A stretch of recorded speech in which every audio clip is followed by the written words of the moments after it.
नमस्कार। Hello doctor में आपका स्वागत है।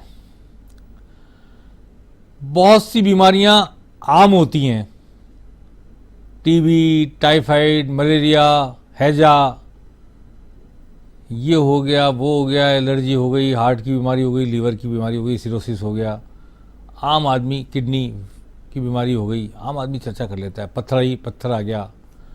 और बहुत सी बीमारियां तो ऐसी हो गई जिनमें घर वाले ही डॉक्टर हो गए आजकल।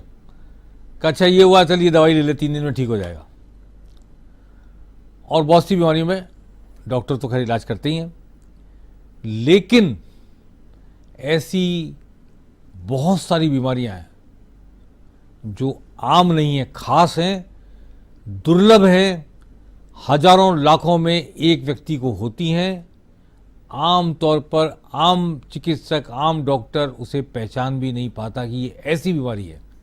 रेयर ऑफ द रेयर ऐसी बहुत सारी बीमारियां मानव समाज में पाई जाती हैं, और अक्सर ऐसा होता है कि पता ही नहीं चलता कि बीमारी ये है या वो है, और जब तक आदमी विशेषज्ञ डॉक्टर के पास नहीं पहुंचे असली बीमारी की पहचान नहीं हो पाती, और दूसरी बीमारी समझ करके इलाज, सिम्टोमेटिक इलाज चलता रहता है, पता ही नहीं चलता बीमारी क्या थी, इलाज क्या हो गया। इसके लिए ज़रूरी है कि ऐसे विशेषज्ञ डॉक्टर के पास हम पहुंच पाएं जो दुर्लभ बीमारियों की समझ रखता हो, दुर्लभ बीमारियों की पहचान रखता हो, जो उनका निदान कर सके और इलाज कर सके। हेलो डॉक्टर में आज हमारे साथ ऐसे एक डॉक्टर हैं जो यूं तो पीडियाट्रिक्स में जयपुर के जेके लोन अस्पताल में 32 साल तक अपनी सेवाएं देते रहे, बाद में हेड ऑफ डिपार्टमेंट हो गए पीडियाट्रिक्स के, जयपुरी अस्पताल भी संभाला, लेकिन इस वक्त महात्मा गांधी मेडिकल यूनिवर्सिटी में दुर्लभ बीमारियों के डिपार्टमेंट के हेड ऑफ डिपार्टमेंट है। और दुर्लभ बीमारियों का भी एक डिपार्टमेंट है जिससे जैसे ही कोई बीमारी आम डॉक्टर के समझ में ना आए, आम डॉक्टर इलाज करे और इलाज लग नहीं रहा हो, सिम्टम्स कुछ और हो, बीमारी कुछ और हो, तो ऐसे में दुर्लभ बीमारियों का विभाग ही पता कर सकता है, निदान कर सकता है कि बीमारी एक्स नहीं, वाई नहीं, जेड है, जिसकी चर्चा हजारों लाखों में एक व्यक्ति के पास होने की वजह से होती है। और मेडिकल साइंस आज दिन पर दिन ऐसे प्रयोग करके नई बीमारियों को खोजता जा रहा है, उनके इलाज ढूंढता जा रहा है, जो रेयर ऑफ द रेयरेस्ट है। डॉक्टर अशोक गुप्ता, आपका स्वागत है हमारे चैनल पर। डॉक्टर अशोक गुप्ता महात्मा गांधी यूनिवर्सिटी के, मेडिकल यूनिवर्सिटी के रेयर डिजीज, दुर्लभ बीमारी विभाग के हेड ऑफ डिपार्टमेंट हैं। डॉक्टर साहब, आम तौर पर जिन बीमारियों का मैं नाम लिया सब लोग जानते हैं, आप भी जानते हैं, बच्चों का इलाज करते रहे, निमोनिया हो गया, हैजा हो गया, मलेरिया हो गया, ये रेयर डिजीज जो आपने कहा है, दुर्लभ बीमारी, ये इसकी परिभाषा है कोई कि ऐसी डिजीज को हम रेयर डिजीज मानेंगे? दुर्लभ बीमारियों को जो परिभाषित हम करते हैं उसका वो नंबर पर डिपेंडेंट है कि, और अलग अलग देशों ने और अलग अलग संस्थाओं ने इसको एक अलग अलग क्राइटेरिया दिया हुआ है। भारत में हम आमतौर पर ये मानते हैं कि अगर किसी एक व्यक्ति को 2,500 की पॉपुलेशन में अगर कोई बीमारी है तो वो दुर्लभ बीमारी है। यानी 2,500 में से एक आदमी को कोई बीमारी है? हाँ, 2,500 में से किसी एक को अगर होती है तो वो दुर्लभ है। और अगर 1 लाख में केवल 2 ही व्यक्तियों को बीमारी होती है तो वो अल्ट्रा रेयर यानी अल्ट्रा दुर्लभ बीमारी, अति दुर्लभ बीमारी कहलाती है। तो ये एक जो क्राइटेरिया है दुर्लभ बीमारी के बारे में, वो ये है कि कितने कॉमनली हम इसको देख सकते हैं। जैसा आपने सही बताया कि ज़्यादातर बीमारियां ऐसी हैं जिनके बारे में हम रोज़ बात करते हैं, मलेरिया है, टाइफाइड है, या फ्लू इन्फेक्शंस हैं, या डेंगू है, या मम्स है, ये हैं आम बीमारियां। बट ऐसी बीमारियां जो कि बहुत मुश्किल से किसी व्यक्ति में देखने को मिल सकती है, उसको हम दुर्लभ बीमारी कहते हैं। और इसके लिए भी एक कैटेगराइजेशन बन चुका है, दुनिया भर में एक लिस्ट बनी हुई है कि कौन कौन सी बीमारियां दुर्लभ बीमारियां हैं। और अभी करीब 7,000 ऐसी बीमारियां हैं जिनको पूरे विश्व में दुर्लभ बीमारियों की कैटेगरी में डाला गया है। मतलब आप देखिए कि जो दुर्लभ बीमारियां हैं वो भी ऐसा नहीं कि इक्का दुक्का 2, 4, 5, 10 बीमारियां, पूरे मानव समाज में अब तक मेडिकल साइंस ने 7,000 ऐसी बीमारियां आइडेंटिफाई की हैं जो हजारों लाखों में से एक व्यक्ति को होती हैं, और इनके इलाज आमतौर पर पता भी नहीं होते, आमतौर पर इन्हें पहचाना भी नहीं जाता। Rare of the rare disease होती है जिनको विशेषज्ञ डॉक्टर ही पहचान पाते हैं और उसकी पूरी तरह से जांच होने पता लगता है कि ये दुर्लभ बीमारी है XYZ। अभी डॉक्टर साहब बहुत चर्चा में एक विषय है कि एक लड़का है, बच्चा हृदयांश, उसका नाम खूब अखबारों में, टीवी चैनल पर सब चल रहा है, जिसको एक ऐसी बीमारी जिसका इंजेक्शन 17 करोड़ रुपए का लगेगा। बहुत जगह चंदा हो रहा है, बहुत सारे लोगों ने 15, 10, 12 करोड़ रुपए इकट्ठे भी कर लिए हैं। पुलिस विभाग ने भी जगह जगह, क्योंकि पुलिस वाले का बच्चा है, एक एक दिन की तनख्वाह दान दी है। तो मैं ये जानना चाहता हूँ ऐसी क्या बीमारी है उसको, आपने भी बड़ा सुना होगा। हाँ, वो हृदयांश नाम के जो बच्चा है उसको स्पाइनल मस्कुलर एट्रोफी है। स्पाइनल मस्कुलर एट्रोफी में क्या होता है कि जो हमारी नसें हैं वो एक प्रोटीन नहीं बनाती जिससे मांसपेशियों की ताकत बनी रहे। तो SMN प्रोटीन कहलाती है। वो SMN प्रोटीन नहीं बनने की वजह से मांसपेशियां कमज़ोर हो जाती हैं, और मांसपेशियां जब कमज़ोर होती हैं तो धीरे धीरे बच्चे को जैसे चलने में दिक्कत है, सांस लेने में दिक्कत है, और गर्दन संभालने में दिक्कत है। ये दिक्कत जब बढ़ती जाती है तो बच्चा धीरे धीरे सांस नहीं ले पाता अपने आप। हम उसको कितने दिन तक मशीन पर चला सकते हैं। तो ये स्पाइनल मस्कुलर एट्रोफी नाम की बीमारी है। इसकी अलग अलग कैटेगरीज होती हैं। कुछ तो ऐसी स्थिति में आते हैं बच्चे की जो शुरू मतलब पैदा होने वाले दिन से ही ये लक्षण लाते हैं। तो ऐसे बच्चों का ठीक होना नामुमकिन है, क्योंकि इनका पता लगना और पता लगने के बाद उपचार होना वो संभव नहीं हो पाता। पर कैटेगरी 1 जो ऐसी है, जो कि पहला 6 महीने में ये लक्षण आता है, ये धीरे धीरे स्थिति बिगड़ती है, और इसीलिए इस बच्चे में लक्षण आने के बाद इसका पता भी लग पाया और इसके उपचार की संभावनाओं को भी समझा गया। और उपचार की संभावनाएं इसलिए इम्पॉर्टेंट है क्योंकि जैसा जैसा विज्ञान ने विकास किया है, खास तौर से क्या है कि पिछले कुछ वर्षों में हमारा जो डेवलपमेंट है वो जेनेटिक एनालिसिस की तरफ ज़्यादा बढ़ा है। दुनिया भर के जीनोम को समझ पाए हैं। भारत में भी सारे जीनोम की एक बहुत बड़ी स्टडी हुई है। J.K. लॉन अस्पताल भी उस जीनोम स्टडी का हिस्सा था। तो इस जैसे जैसे हमको जीनोम के बारे में समझ आने लगा है, तो ये भी समझ में आने लगा कि ये जो गड़बड़ हो रही है वो एक छोटे सी जीन में बदलाव की वजह से हो रही है, और जीन का जो बदलाव है उसको ठीक करने का जो तरीका है उसको जीन थेरेपी बोला जाता है। तो जीन थेरेपी के माध्यम से इस अबनॉर्मल जीन को कमज़ोर कर दिया जाएगा, और इसके बच्चे के अंदर नॉर्मल मसल के लिए जो प्रोटीन ज़रूरत है वो बनने लगेगी, और उसके बाद ये बच्चा ठीक होगा। तो स्पाइनल मस्कुलर एट्रोफी के लिए जीन थेरेपी है। दवा महंगी है, और उस महंगी होने का कारण ये है कि अभी दुनिया भर में जो भी कंपनी बनाती है उसके पास इतना रिसर्च में जो भी खर्चा हुआ है उसके हिसाब से पेशेंट्स नहीं होते हैं। तो जैसे जैसे डायग्नोसिस की सुविधा बढ़ रही है, क्योंकि पिछले कुछ समय से एक तो डायग्नोसिस में भी बहुत सुधार हुआ है, जल्दी पकड़ में आने लगे, और उसके साथ साथ उपचार की संभावनाएं होने की वजह से लोग बाग इसका उपचार भी करा पा रहे हैं। तो ये ज़रूर है कि इस इंजेक्शन की उपलब्धता के बाद इस बच्चे में ठीक होने की संभावना काफ़ी रहेगी। ये तभी कहा जा रहा है कि ये 6 महीने का समय बच्चे के पास, 6 महीने के बाद इलाज नहीं हो पाएगा, इसी 6 महीने में हो सकता है इलाज। ये आप जो कह रहे हो बिल्कुल सही है। मैं जैसे बता रहा था कि आपको कि जैसे जैसे इसकी समय निकलेगा, ये प्रोटीन जो थोड़ी बहुत बची हुई प्रोटीन जिसके भरोसे वो भी खत्म हो जाएगी, उसकी ज़िंदगी चल रही है वो ख़त्म हो जाएगी। जब ज़िंदगी नहीं चल पाएगी तो आप इंजेक्शन लाके भी कुछ नहीं कर पाएंगे। और इसीलिए उपचार का भी एक नियम है कि early diagnosis and early treatment, कि जल्दी पता लगना। और इसीलिए विज्ञान जो अभी सबसे ज़्यादा काम कर रहा है वो ये कर रहा है कि बीमारी हो उससे पहले उसका पता लगाना, यानी कि स्क्रीनिंग करके बिना लक्षणों के किसी व्यक्ति के अंदर ये पता लगा पाना कि ये रेयर डिजीज़ है, और इसका उपचार शुरू कर दें ताकि स्थिति बिगड़े उससे पहले उसका उपचार हो। डॉक्टर साहब, मैंने सुना है कि बहुत सारे केसेस में अनुवांशिक होती है बीमारी, यानी कि पीढ़ी दर पीढ़ी चलती हुई आती है, और कोई चीज़, कोई जीनोम में प्रॉब्लम है तो अनुवांशिक बीमारी हो गई। वो ऐसा है क्या? ज़्यादातर बीमारी अनुवांशिक है? अनुवांशिक होना जरूरी नहीं है। अनुवांशिक तो ये हुआ कि जैसे हम बोलेंगे हेरिडिटरी डिजीज़, काफ़ी बीमारियां हेरिडिटरी हैं, खासतौर से जैसे एक्स लिंक्ड डिसऑर्डर्स होते हैं या ऑटोसोमल रिसेसिव डिसऑर्डर्स होते हैं, वो होते हैं हेरिडिटरी। ये जेनेटिक डिसऑर्डर्स हैं, मतलब एक थोड़ा सा इन दोनों टर्म्स में फ़र्क है। जेनेटिक डिसऑर्डर्स ये है कि स्वतः ही, क्योंकि ये नहीं कि जैसे आज आप उस बच्चे को भी देख रहे हैं हृदयांश, उसके पेरेंट्स में ये बीमारी नहीं है, उनके ग्रैंड पेरेंट्स में भी नहीं रही होगी, तो ये एक जेनेटिक म्यूटेशन हुआ है। तो ज़्यादातर जो दुर्लभ बीमारियां वो हैं जेनेटिक डिसऑर्डर्स हैं। हेरिडिटरी डिसऑर्डर्स भी जेनेटिक हो सकते हैं, और इसीलिए ये दोनों टर्म्स मतलब ऑलमोस्ट एक साथ यूज किए जाते हैं, पर आमतौर पे ये जेनेटिक डिसऑर्डर 80% और जेनेटिक। जीन सब में अपने आप भी डिसऑर्डर हो जाता है। हाँ, जीन म्यूटेशन हो गया, हाँ, जीन में डिलीशन हो गया, जीन में कोई एडिशन हो गया। तो जो जीन है आपकी, उसमें किसी भी तरीके का बदलाव उस आपकी संरचना को बदल देता। और इसीलिए आप देखेंगे कि बाहर से दिखने में सब हर व्यक्ति एक जैसा दिख रहा है, उसके अंदर कोई और बीमारी है, आपके अंदर कोई और समस्या, किसी और के अंदर कोई और समस्या। तो जीन की जो संरचना है वो सबसे महत्वपूर्ण है और उसके बारे में समझना बहुत जरूरी है। डॉक्टर साहब, मैंने सुना है कि भ्रूण में भी बीमारी का पता लग जाता है कई बार।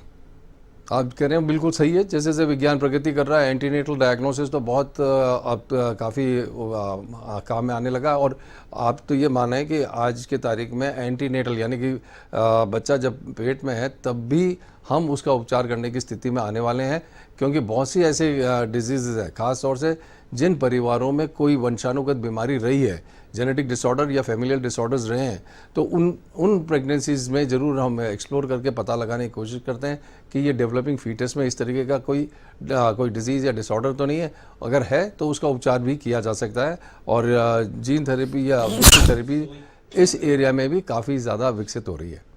डॉक्टर साहब, भ्रूण में भी क्या जीन थेरेपी संभव है? बिल्कुल।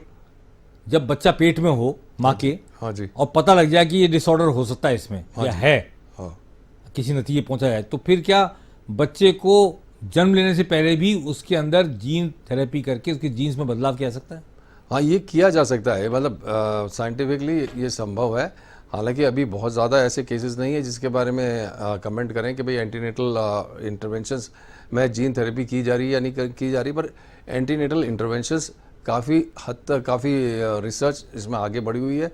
और पैदा होने से पहले एंजाइम रिप्लेसमेंट और दूसरी थेरेपीज तो अभी ऑलरेडी मतलब करने लगे हैं लोग। डॉक्टर साहब, ये बहुत सारे लोग होते लाखों में हैं लेकिन सूरजमुखी होते हैं, क्या इस डिजीज को भी दुर्लभ बीमारी में कहते हैं? हाँ, एल्बिनिज्म भी दुर्लभ बीमारी की कैटेगरी में आता है, क्योंकि होते हैं पर इतने कॉमन भी नहीं है, इतने ज़्यादा भी हजार नहीं लाखों में एक ही है। हाँ, और दूसरा क्या है कि अगर आप देखेंगे कि दुर्लभ बीमारियां हर मतलब देश और अलग अलग देश में अलग अलग बीमारियों को दुर्लभ माना जाएगा, क्योंकि बहुत सी जगह अब आज की तारीख में, जैसे आज हमारे यहाँ मान लो आज मम्स का एपिडेमिक है, तो मम्स तो हम तो साधारण बीमारी मानते हैं, पर आज अमेरिका में क्योंकि सब वैक्सीनेटेड होते हैं, उन्होंने कभी देखा ही नहीं, वो जब भी देखेंगे उसे वो समझेंगे भाई ये दुर्लभ बीमारी है। जी जी। तो ये दुर्लभ बीमारियां हमेशा रीजनल उनकी कैटेगराइजेशन होगी।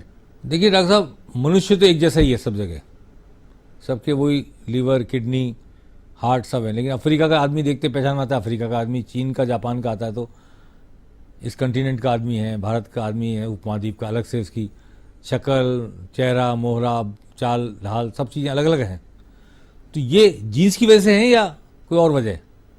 हाँ, ये जेनेटिक इनहेरिटेंस है। मतलब जो हमारी मतलब ये क्या है कि जो भी एवोल्यूशन हुआ है, उस एवोल्यूशन ये जो प्रक्रिया रही है वो इतनी स्लो रही है, और हमारा लाइफ स्पान बहुत छोटा होता है, इसलिए ये सब असेस कर पाना कि कब और कैसे हुआ ये तो मुश्किल है। पर ये डेफिनेटली है कि हाँ, मतलब हर एनवायरनमेंट में आपके जेनेटिक चेंजेस होंगे। और मैं एक और जो महत्वपूर्ण बात आपको बताना चाहूँगा कि आपकी मेरी जीन्स एक हो सकती हैं, पर हमारा एनवायरमेंटल एक्सपीरियंस हमारे आने वाली जनरेशन को इन्फ्लुएंस करेगा, और उस प्रक्रिया को बोलते हैं एपिजेनेटिक्स।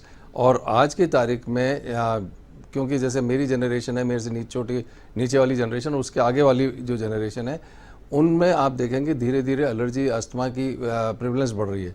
क्यों? कि हमारा एनवायरमेंटल एक्सपीरियंस जो मेरे पेरेंट्स का था या मेरा है, वो मेरे बच्चे का, हर एक का एनवायरमेंटल एक्सपीरियंस अलग होने की वजह से हमारे जीन्स में बदलाव आया है। वो उस बदलाव को मिथाइलेशन जैसी प्रक्रिया का नाम दिया जाता है, और उस मिथाइलेशन की प्रक्रिया से जो एपिजेनेटिक चेंज आया है वो हमारे शरीर की जो प्रतिरोधात्मक शक्ति है या एलर्जी को समझ पाने की और हैंडल करने की क्षमता है वो अलग अलग हो जाती है। और यही चीज़ आप देखेंगे कि जनरेशनली, भले अफ्रीका हो या जापान हो या भारत हो, इसीलिए ये सारे बदलाव एनवायरनमेंट रिलेटेड हैं। इसीलिए आप देखेंगे कि वहाँ के लोग ज़्यादा गहरे रंग के होंगे, ज़्यादा लंबे तगड़े होंगे, और जापान जाएंगे तो उनकी हाइट आम तौर पे इधर के व्यक्तियों के मुकाबले कम होगी। आज हम बात कर रहे हैं दुर्लभ बीमारियों के बारे में, दुर्लभ बीमारियों के विभाग के विभागाध्यक्ष महात्मा गांधी अस्पताल और मेडिकल यूनिवर्सिटी के डॉक्टर अशोक गुप्ता से। 35-40 साल से मेडिकल साइंस में, मेडिकल विभाग में काम कर रहे हैं, जेके लोन हॉस्पिटल से निकल करके यहाँ तक आए। डॉक्टर साहब, दुर्लभ बीमारियों की हम चर्चा कर रहे थे। आमतौर पर पता नहीं लगता कि ये ऐसी बीमारी वैसी बीमारी, फिर भी इन दिनों कुछ बीमारियां आम हुई है, मतलब आम इन द सेंस कि पकड़ में आई है, इससे चर्चा में आई है। आम तो नहीं है, वो ऐसा नहीं है कि 100-200 लोगों में एक को हो रही है, हो तो हज़ारों लाखों में सही है, पर चूंकि पकड़ में आ गई है, उनका इलाज शुरू हो गया है, अखबारों में मीडिया में चर्चा आ गई, तो चर्चा में आ गई वो। ऐसी 2-4 बीमारी के बारे में बताएंगे आप जो जिसको लोग समझें कि आम नहीं है, खास है, तुरंत तो विशेषज्ञ के पास पहुँचें, सिम्टम्स बताएं, कुछ बताएं। मैं पहले तो आपको ये बताऊंगा कि दुर्लभ बीमारियों का जनरल इंटरेस्ट वैसे भी ज़्यादा जागरूकता बढ़ी तो ही है, और इसीलिए एक दुर्लभ बीमारी जिसके बारे में सब लोग जानते हैं वो है, एक पिक्चर आई थी अमिताभ बच्चन की पा, जिसमें प्रोजेरिया की बीमारी थी उनके, जो उसमें व्यक्ति समय से पहले या उम्र से पहले बुढ़ा हो जाता है, क्योंकि वो पैदा होने के साथ साथ ही उनकी जो एजिंग का प्रोसेस है, जो आप हमारी जो एक एजिंग है वो एक स्लो प्रोसेस में होती है, उसमें एजिंग थोड़ी फास्ट होती है। तो वो होती है कि बच्चा उसके जल्दी ही कैटरैक्ट हो जाएगा। जैसे आमतौर पर कैटरैक्ट आँखों के जो मोतियाबिंद है वो होता है करीब 70-75 के बाद। ये ऐसे बच्चों में करीब 10-12 साल से ही कैटरैक्ट शुरू हो जाता है। तो इस तरीके से एक तो प्रोजेरिया है, जल्दी बुढ़ापा आना। हाँ, जल्दी बुढ़ापा आना। दूसरा, आमतौर पे कोई अभी अगर आप सर्कस देखने जाएं तो सर्कस के अंदर छोटी हाइट के पूरे मैच्योर बावनिया जैसे कहते हैं, या जोकर जैसे जोकर ज़्यादातर जोकर का काम करते थे, तो वो स्केलेटल डिसऑर्डर है, उसको एकॉन्ड्रोप्लेजिया बोलते हैं। तो वो आमतौर पे आप मतलब देखने से आपको समझ में आता है कि ये क्या एक दुर्लभ बीमारी है। डॉक्टर साहब, एक फिल्म आई थी गजनी, हाँ गजनी, वो शॉर्ट टर्म मेमोरी लॉस, बिल्कुल। तो वो एक और स्थिति है जिससे आप समझ सकते हैं कि ये क्या दुर्लभ बीमारियां हैं। इसके अलावा क्या, अगर आप देखें कि कोविड के होने के बाद पोस्ट इन्फ्लेमेटरी डिजीजेस या ऑटो इम्यून डिजीजेस या इम्यून डिसरेगुलेशन, ये इस तरीके से बढ़ती जा रही है कि ये डिसऑर्डर्स काफ़ी कॉमन होने लग गए हैं। तो ये भी दुर्लभ बीमारियों में आते हैं। कभी कभी कुछ ऐसी दुर्लभ बीमारियां, खासतौर से जैसे आपके शरीर में खून नहीं बनना है, खून की कमी हो जाना, तो एप्लास्टिक एनीमिया कहलाता है, वो भी एक दुर्लभ बीमारी है। इसके अलावा दुर्लभ बीमारियों की जो अगर कैटेगरी आप देखें तो बच्चों में अगर लिवर में खराबी हो जाए, किडनी में खराबी हो, किडनी के बनावट की गड़बड़ हो, या आपके ओवरऑल हाइट नहीं बढ़ रही हो, जैसे hormonal deficiency, growth hormone deficiency है, तो हार्मोन की कमी हो, तो भी एक दुर्लभ बीमारी बनती है। इसके अलावा इंटेलेक्चुअल डिसेबिलिटी, यानी कि बच्चा मानसिक रूप से उतना विकसित नहीं हो पा रहा हो, तो वो भी एक दुर्लभ बीमारी हो सकती है। डॉक्टर साहब, ये प्लास्टिक एनीमिया को तो पहले लोग ब्लड कैंसर ही समझते थे। बिल्कुल, आप सही कह रहे हैं। हाँ, ब्लड कैंसर का इलाज चलता रहता था, बाद में पता चला कि तो सिर्फ बोन मैरो ट्रांसप्लांट से ही चेंज हो सकता है। बिल्कुल जी। इसी तरीके से मैं बताऊँ आपको, इन दिनों एक बच्चे को लाए थे मेरे को दिखाने, वो 7-8 महीने से उस बच्चे की ऐसी स्थिति थी कि खून में उसके प्लेटलेट्स या WBCs और हीमोग्लोबिन कम हो जाता था, और उसके तिल्ली बड़ी हुई थी। तो अलग अलग चिकित्सकों ने उसको अलग अलग बीमारी करके इलाज किया। उसका जब एक्सरे किया तो उसके छाती की हड्डियाँ जो थी वो बिल्कुल ऐसी वाइट थी जैसे कोई मार्बल अपना होता है ना, उस तरीके से। तो वो उसको जब हमने चेक किया तो वो मार्बल बोन डिजीज़ या ऑस्टियोपेट्रोसिस निकली। ऑस्टियोपेट्रोसिस में अपने शरीर की जो हड्डियाँ हैं, जो आमतौर पे बनती और बिगड़ती रहती हैं, वो प्रक्रिया रुक गई और केवल बनना ही बनना शुरू हो गया। तो ये एक नई बीमारी का पता लग पाया, और इसका उपचार भी संभव है, क्योंकि इसको बोन मैरो ट्रांसप्लांट करने के बाद ये बच्चा ठीक हो सकता है। इसी तरीके से और भी ऐसे डिसऑर्डर्स हैं जिनको आम तौर पे, जैसे बड़ी तिल्ली के साथ हमारे पास बहुत से पेशेंट्स आते हैं, उनको 90% लोग हाइपर स्प्लीनिज्म करके उनका स्प्लीन का ऑपरेशन करा देते हैं। पर अब पता लगने लगा कि वो बीमारी है गॉशे डिजीज़, जिसका आज एंजाइम देकर इलाज किया जा सकता है। इस तरीके से बहुत से केसेस हैं जिनको अगर आप हिस्ट्री उठा के देखें तो समझ में आने लगता है, अरे ये केसेस पहले आते थे तब इनका निदान संभव नहीं था।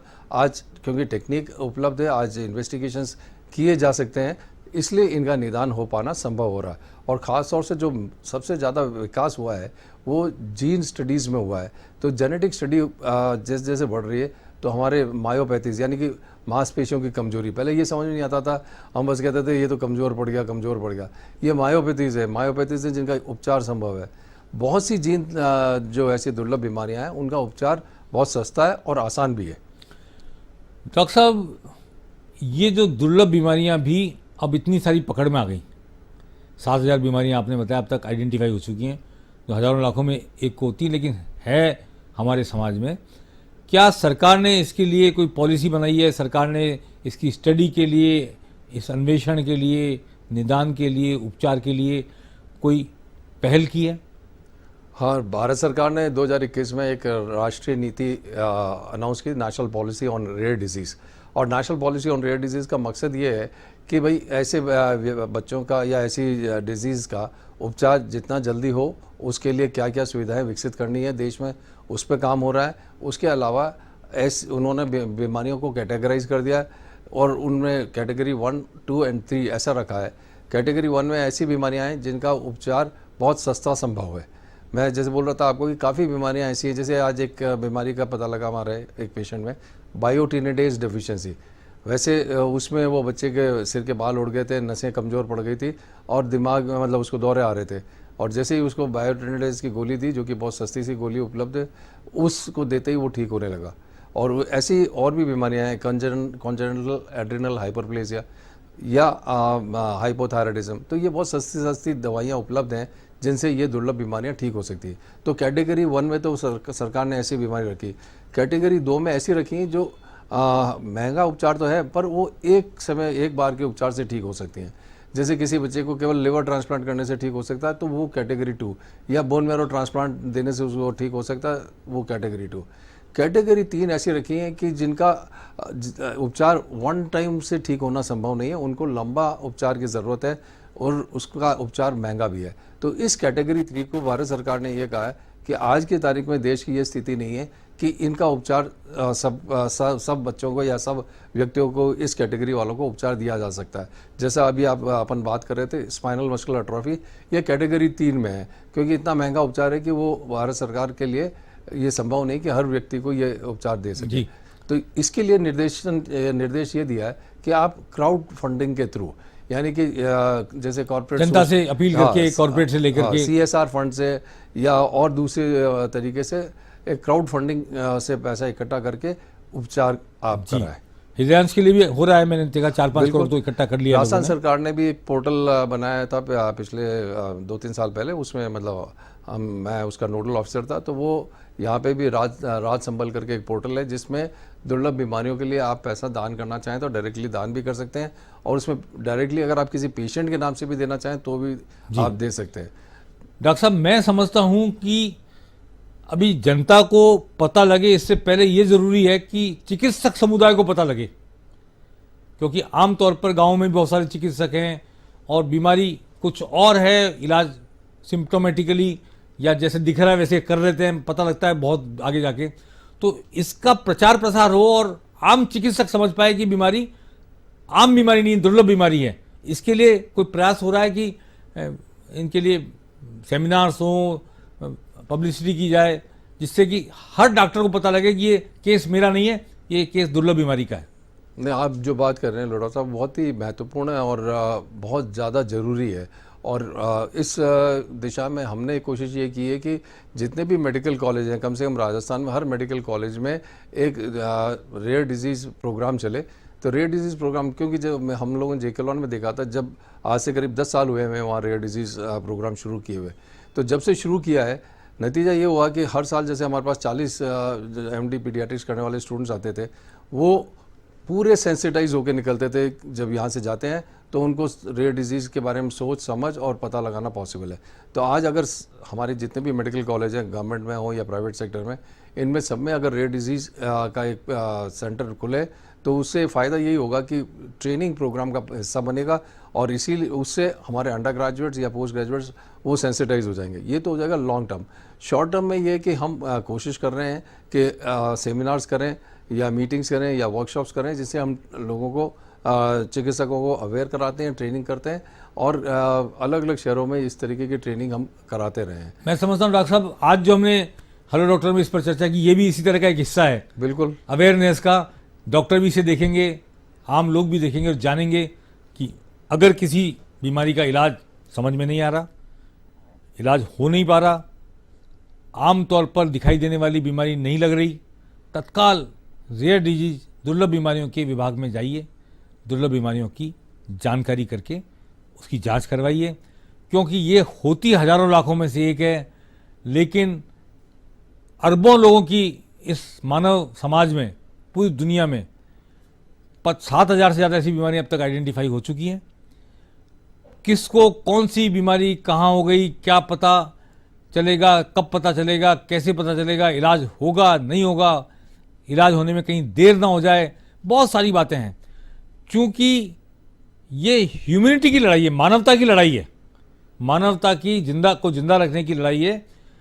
चिकित्सक जो उस लड़ाई को लड़ते हैं वो मनुष्य के जीवन स्वास्थ्य के खिलाफ जितने बैक्टीरिया हैं, जितने वायरस हैं, उनसे लड़ने का काम करते हैं। इसमें जो डिसऑर्डर्स हैं और जिस तरह की ऐसी बीमारियां हैं, इन्हें जल्दी से जल्दी समय रहते पहचाना जा सके, इसके लिए ज़रूरी है कि हम जरा भी अलग सिम्टम दिखें बीमारी के, चाहे डॉक्टर देखें चाहे परिवारजन देखें, तुरंत कोशिश करें कि दुर्लभ बीमारियों की किसी विभाग का किसी विशेषज्ञ को पकड़ के बात करके मिल के, या इसकी कोई वेबसाइट हो उस पर जाकर हम लोग डालें। और आजकल तो इंटरनेट के जरिए बहुत आसानी से जवाब भी मिल जाता है कि आपकी बीमारी के सिम्टम्स के हिसाब से क्या कोई दुर्लभ बीमारी है, कौन डॉक्टर से देख सकता है। You can approach very well. बिल्कुल झिझक ना करें, बिल्कुल समय खराब ना करें।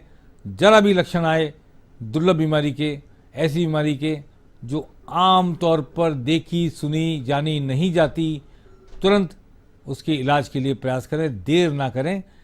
हेलो डॉक्टर में डॉक्टर अशोक गुप्ता का स्वागत भी था और धन्यवाद भी, अभिनंदन भी।